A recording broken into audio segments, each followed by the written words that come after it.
ఖమ్మం జిల్లా రాయదుర్గం నియోజకవర్గంలోని కనేకల్ మండలం ఎర్రగుంట గ్రామంలో పోలీసులు భారీగా కర్ణాటక మద్యాన్ని స్వాధీనం చేసుకున్నారు. కర్ణాటక రాష్ట్రం నుంచి అక్రమంగా మద్యం రవాణా చేస్తూ వివిధ గ్రామాలకు సరఫరా చేస్తూ వ్యాపారం నిర్వహిస్తున్నారనే సమాచారం మేరకు పోలీసులు దాడి చేసి 6 మంది వ్యక్తులను అరెస్ట్ చేసినట్లు కనేకల్ ఎస్ఐ దిలీప్ కుమార్ తెలిపారు. కర్ణాటక నుంచి మద్యం సరఫరా చేసే ప్రముఖ వ్యక్తి పరారైనట్లు చెప్పారు. నిందితుల నుంచి 24 కేసులు 2304 ప్యాకెట్లు కర్ణాటక మద్యం ఒక కారు స్వాధీనం చేసుకున్నారు. కనేకల్ పోలీసులు కేసు నమోదు చేసి ముద్దాయిలను రాయదుర్గం జూనియర్ సివిల్ జడ్జి కోర్టులో హాజరుపరిచినట్లు పేర్కొన్నారు.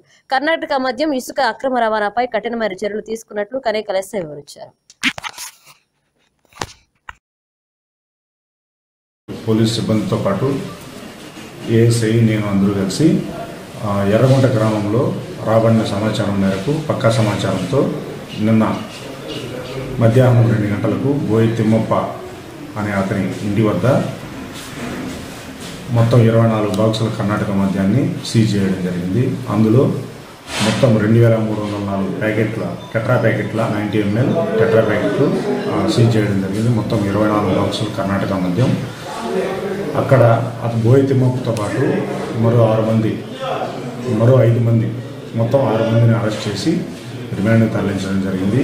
కర్ణాటక మద్యం తీసుకొచ్చి ఇక్కడ ఎర్రగుంట గ్రామంలో వీళ్ళందరికీ ఇస్తున్నటువంటి సరఫరా చేస్తున్నటువంటి కిరేరాంపుర గ్రామానికి చెందిన కర్ణాటక రాష్ట్రం కిరేరాంపురం గ్రామానికి చెందిన కోడి బలరాం అలియాస్ పర్సప్ప అనే అతను పరారీలో ఉన్నాడు.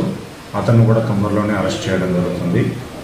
ఎవరైనా కానీ కర్ణాటక మద్యాన్ని మన ఆంధ్రప్రదేశ్లోకి తీసుకొచ్చి ఎక్కడైనా కనేకల్ మండలంలోని గ్రామాల్లోని ఎక్కడికైనా సరఫరా చేసి మద్యం అమ్మించో అక్రమంగా మద్యాన్ని విక్రయించినచో కఠినమైన చర్యలు తీసుకుని అందరినీ జైలుకు పంపడం జరుగుతుంది. దీని మీద ప్రజలందరికీ తెలియజేయడం ఏమనగా మేము ఈ గ్రామాల్లో అక్రమ మద్యాన్ని తీసుకొచ్చి అమ్మేవారి పట్ల నిఘా పెట్టి పోలీసులకు తెలియజేయాల్సిందిగా కోరుతున్నాము.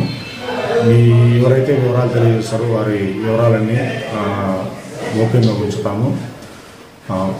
తెలియజేయడం అందరికీ ఈ కర్ణాటక అక్రమ మద్యాన్ని చీప్ లిక్కర్ని తాగి ప్రజలందరూ ఆరోగ్యాన్ని పాడు చేసుకోవద్దని అందరినీ కోరుతున్నాను. దీంట్లో ఈరోజు రాబడిన సమాచారం మేరకు అంబాపురం గేట్ వద్ద ఎవరైతే మందు తెచ్చిపెట్టి వదిలిపెట్టిపోయాడో అతను అక్కడ వదిలిపెట్టి పారిపోయినాడని తెలిసింది. ఆ కారును కూడా ఈరోజు సీజ్ చేయడం జరిగింది.